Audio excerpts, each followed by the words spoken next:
شیعہ تو عزاداری کے نوکر ہیں، اور میرا جملہ پرانا ہے کہ نوکروں کو اپنی اوقات میں رہنا چاہیے، مالک کے مہمانوں کا خیال کرنا چاہیے۔ تو جو بھی آ جائے مجلس میں وہ امام حسین کے ذکر کا مہمان ہے۔ تھوڑی سی بات آگے بڑھا رہا ہوں۔ سب سے بڑی فضیلت علم ہے، اور علم کے باب میں جو جسے بڑا مانتا ہے وہ اس کا تذکرہ کرے۔ تو الحمدللہ یہ طالب علم آپ کو اس کا قول، اس کا حوالہ دینے کو تیار ہوں کہ کس نے کیا کب کیا کہا۔ دور ہے دوسری خلافت کا۔ ایک بچے کا مقدمہ عدالت میں گیا، قاضی نے عدالت میں فیصلہ سنا دیا۔ وہ بچہ کیونکہ یتیم تھا تو روتا پیٹتا علی کے پاس آ گیا، اور علی کے پاس اگر کوئی فریاد لائے اور علی جواب نہ دے تو علی کہاں؟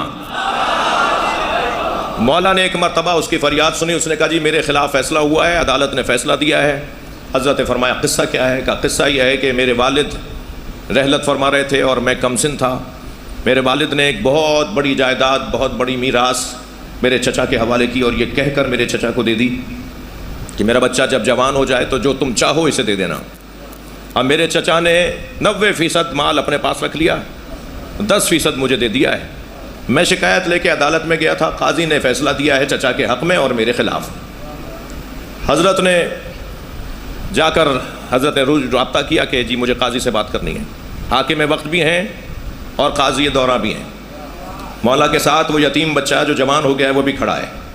حضرت نے قاضی سے کہا کہ آپ کا یہ جو فیصلہ ہے اس پر نظر ثانی کریں۔ مجھے نہیں پتا کہ مجلس میں اس وقت کتنے وکلا بیٹھے ہیں، کتنے ججز بیٹھے ہیں۔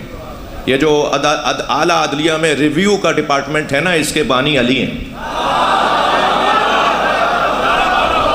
ججز اپنے فیصلے پہ نظر ثانی کریں، یہ علی نے فیصلہ سنایا ہے۔ حضرت نے فرمایا نظر ثانی کریں، آپ کا فیصلہ درست نہیں ہے۔ کہنے لگا کیسے؟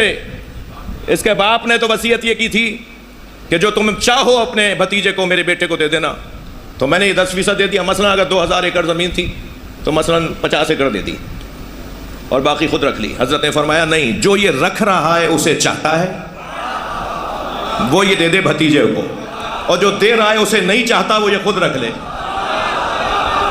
تو بے ساختہ حضرت عمر نے کہا لولا علی لہلک عمر، اگر علی نہ ہوتے تو عمر ہلاک ہو گیا ہوتا۔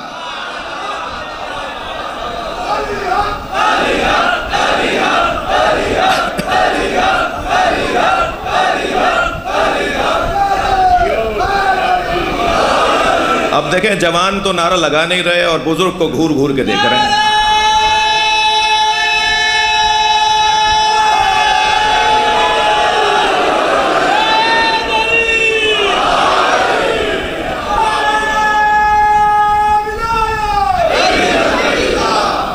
توجہ کر لیا۔ مولا علی کا علم اور مولا علی کے علم کے بارے میں بات بہت روشن ہے۔ پہلی فضیلت۔ دوسرا عنوان فضیلت ہے شجاعت، بہادری۔ موٹے بازوؤں کا ہونا، لمبے قد کا ہونا انسان کو بہادر نہیں بناتا۔ تھوڑی سی گردن ہلا دو، بات جا رہی ہے تو کہ کسی کو لمبا چوڑا دیکھ کر اسے ڈریے گا مت، اور کسی کو نحیف اور ناتوان دیکھ کر اس سے الجھیے گا مت۔ اس لیے کہ جو جو کی روٹی گھٹنے کے زور سے توڑ کے کھاتا ہے نا، وہ 2 انگلیوں سے باب خیبر اکھاڑتا ہے۔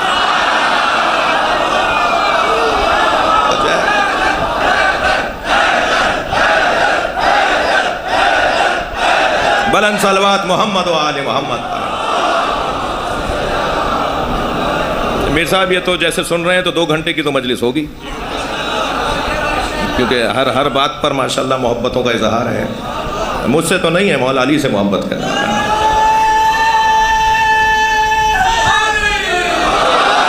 دوسرا عنوان شجاعت۔ شجاعت، جنگیں تلوار کی کاٹ پر نہیں لڑی جاتی، جنگیں بازوؤں کے زور پر نہیں لڑی جاتی۔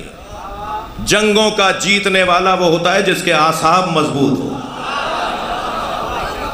بظاہر بہت لمبا چوڑا، فربا، طاقتور نظر آ رہا ہے، مگر میدان میں جا کر اگر وہ بھاگتا ہوا نظر آئے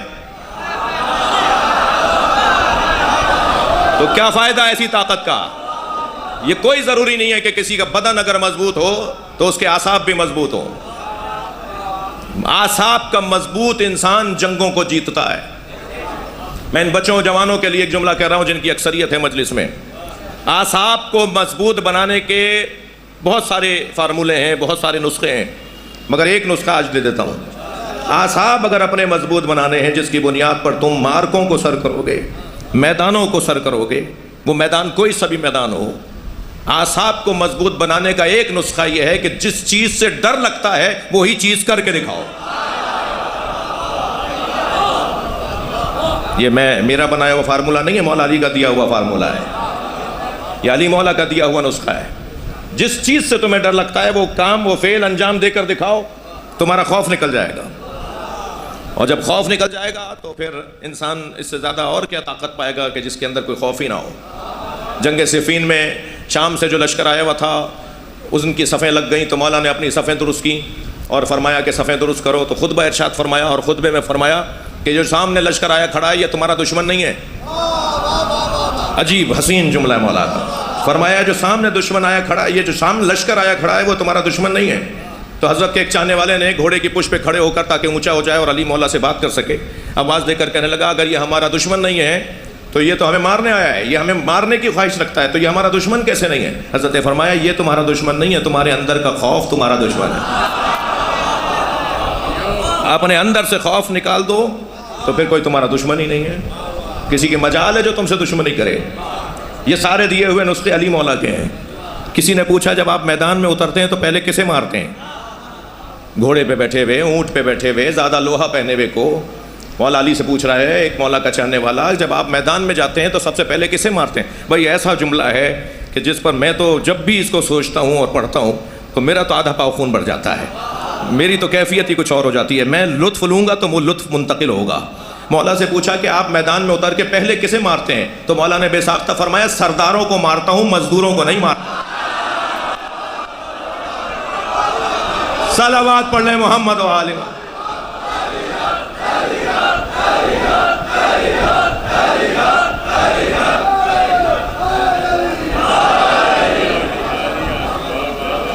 اعصاب کی مضبوطی، اس سے جنگیں جیتی جاتی ہیں۔ جی بہت دیر میرا پسندیدہ مضمون، بہت دیر مجھے کیونکہ آگے بڑھنا ہے، منزلیں لینی ہیں مجلس کے خطاب میں، بیان میں، جی بہت دیر شجاعت مولا علی پر بات کی جائے۔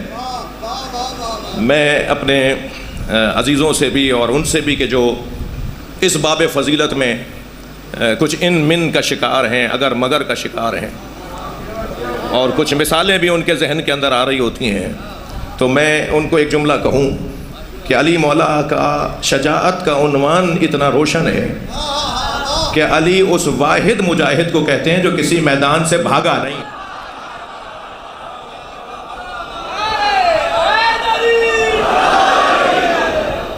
بھائی میں مولا علی کی بات کر رہا ہوں، کسی کو پریشانی کی کوئی ضرورت نہیں ہے۔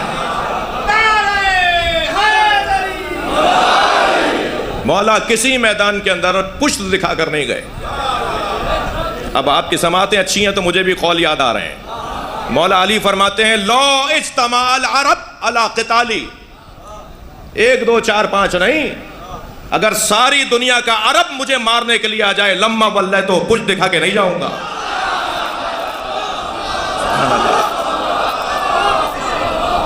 میں میدان چھوڑ کر نہیں جاؤں گا۔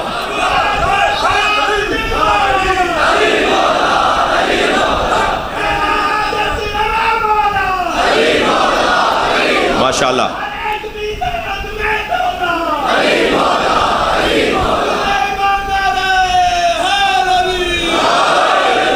اکبر۔ نہ زرہ پہنتے تھے مولا میدان میں، نہ سر پہ خود رکھتے تھے مولا علی میدان میں جاتے ہوئے، وہ جو لوہے کی ٹوپی ہوتی ہے، نہ مولا زرہ پہنتے تھے، سواری بھی وہ لیتے تھے جو جسے زیادہ دوڑنا نہیں آتا، ناغر ناتوان جسے دیکھ کر لوگ رحم کھا رہے ہوتے تھے۔ حضرت فرماتے تھے میں میدان میں پہنچنے کے لیے اسے استعمال کرتا ہوں، واپس آنے کے لیے نہیں کرتا۔ کیا انداز ہے مولا کی شجاعت کا، اللہ اکبر۔ بیٹھ رہے ہیں جس سواری پر وہ گھوڑی ہے اور اتفاق سے پیٹ سے بھی ہے، بیٹھ چکے تھے علی اسے دوڑانے کے لیے، اسے میدان میں لے جانے کے لیے، کہ ایک شخص نے دور سے آواز دے کر کہا یا علی نہ جائیے، آپ کا ستارہ گردش میں ہے۔ ہاں ایسے لوگ بھی ہیں۔ خاندان کے بزرگوں کو کیا گلا جب معاشرے میں ایسے لوگ بھی ہوں جو ائمہ کا حساب لگاتے ہوں۔ یاد رکھو میرے بچوں جوانوں، میں آپ سے بات کر رہا ہوں، ہماری قوم کی کچھ کمزوریاں سامنے آ رہی ہیں۔ ان کمزوریوں میں ایک کمزوری ہے اپنی حدوں کو نہ پہچاننا۔ آپ کی، میری، ان کی ہر شخص کی ایک حد ہے۔ بس وہ جب اپنی حد کو پہچان لینا کہ یہ میری حد ہے، اس سے آگے میں نہیں بول سکتا، تو یاد رہے کہ جو حد کو پہچانتا ہے نا، سرکار نے دیکھا کہ جبریل پیچھے رک رہ گئے، کہا جبریل آگے آؤ، معراج پہ جا رہے ہیں، سدرۃ المنتہا پہ، قاب قوسین و ادنیٰ پہ۔ حضرت نے مڑ کے دیکھا جبریل آگے نہیں آ رہے، آگے آؤ، کہا یا رسول اللہ ھذا موقفی، یا رسول اللہ یہ میری جگہ ہے، الذی بدأنی اللہ، جسے اللہ نے میرے لیے بنایا ہے، اگر میں ایک قدم بھی آگے جاؤں گا تو جل جاؤں گا۔ یعنی جو اپنی حدوں کو پہچانتا ہو نا، ہم اسے علیہ السلام بھی بولتے ہیں۔ جبریل امین کہنے لگا آپ کا ستارہ گردش میں۔ یہ سفینۃ البحار میں علامہ شیخ محدث عباس قومی نے یہ روایت لکھی ہے، بحار الانوار کی جو مستدرک ہے سفینۃ البحار، اس کے اندر یہ روایت۔ حضرت بیٹھ چکے تھے، اتر آئے، فرمانے لگے تو ستاروں کو جانتا ہے؟ اب یہ شجاعت علی کا بھی مثال ہے اور علم علی کی بھی مثال ہے۔ حضرت نے فرمایا تو ستاروں کو جانتا ہے؟ کہنے لگا میرا کام ستارہ شناسی ہے، میں ستاروں کا علم رکھتا ہوں۔ حضرت نے فرمایا ستاروں کو جانتا ہے تو بتا وہ کون سا ستارہ ہے جو اپنی جگہ سے حرکت کرتا ہے تو بلیوں پر فلاں کیفیت طاری ہوتی ہے؟ خاموش، کوئی جواب ہی نہیں۔ حضرت نے فرمایا اچھا چل وہ بتا دے کہ وہ کون سا ستارہ ہے جو اپنی جگہ سے حرکت کرتا ہے تو اونٹوں پر فلاں کیفیت طاری ہوتی ہے؟ جواب ہی نہیں تھا۔ حضرت نے فرمایا تو ستاروں کے بارے میں کچھ جاننے کی بات کر رہا تھا، چل یہ بتا میری گھوڑی کے سم کے نیچے کیا ہے؟ کوئی جواب ہی نہیں۔ حضرت نے اس کے پیٹ پر ہاتھ رکھ کے فرمایا بتا اس میں نر ہے یا مادہ؟ کوئی جواب ہی نہیں۔ حضرت نے فرمایا تو آسمان کی باتیں کر رہا تھا، سامنے کی چیز نہیں بتا رہا۔ سن میں جس جنگ پر جا رہا ہوں میں نے ایسی کامیاب جنگ لڑی نہیں ہے، میں جانے سے پہلے بتاتا ہوں میرے 9 نہیں شہید ہوں گے، ان کے 9 بچیں گے نہیں۔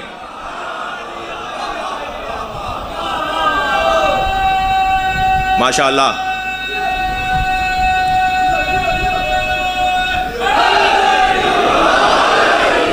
بھائی ٹائیوں والے اور پینٹ کوٹ والے اگر نعرہ لگائیں گے نا، اس وقت ہماری قوم کی حالت اچھی ہو جائے گی۔ یہ ہم نے نعرہ لگانے کے لیے مجھ جیسے ملنگوں کو ہی چھوڑ دیا ہے جی۔ ڈاکٹر کوئی نعرہ لگائے نا، کوئی جنرل صاحب نعرہ لگائے نا، تو پھر دیکھیے مولا علی اس کی کیا مدد کرتے ہیں۔ 3 لوگوں کو تو ویسے یا علی مدد نہیں بولنا چاہیے، 3 لوگوں کو یا علی مدد بولنے سے پہلے 6 دفعہ سوچنا چاہیے۔ ایک بزدل کو، بزدل کا کیا کام علی سے؟ بھائی مجھے وہ سنی بہت اچھا لگتا ہے جو لاکھوں شیعوں میں ہاتھ باندھ کے نماز پڑھتا ہے، مشہد میں، کربلا میں، نجف میں، قم میں، ائمہ کے مزارات پر لاکھوں شیعوں کے درمیان 8، 10، 20، 50 کہیں ہمیں ہاتھ باندھے ہوئے نظر آ رہے ہوتے ہیں۔ مجھے وہ سنی بہت اچھا لگتا ہے جو لاکھوں شیعوں میں ہاتھ باندھ کے نماز پڑھتا ہے، اس لیے کہ وہ ہاتھ باندھ کر بتاتا ہے شیعوں سے ڈرنا نہیں ہے، مارتے نہیں ہیں۔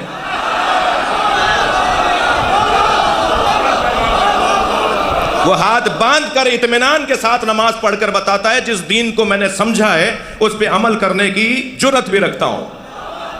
مجھے وہ سنی بہت اچھا لگتا ہے جو لاکھوں شیعوں میں ہاتھ باندھ کے نماز پڑھتا ہے، مگر مجھے اتنا ہی وہ شیعہ برا لگتا ہے جو 4 سنیوں میں ہاتھ باندھ لیتا ہے۔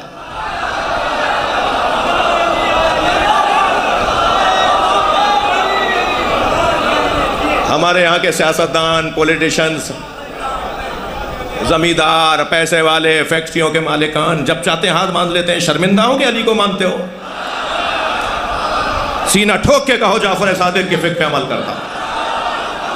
لبیک یا حسین،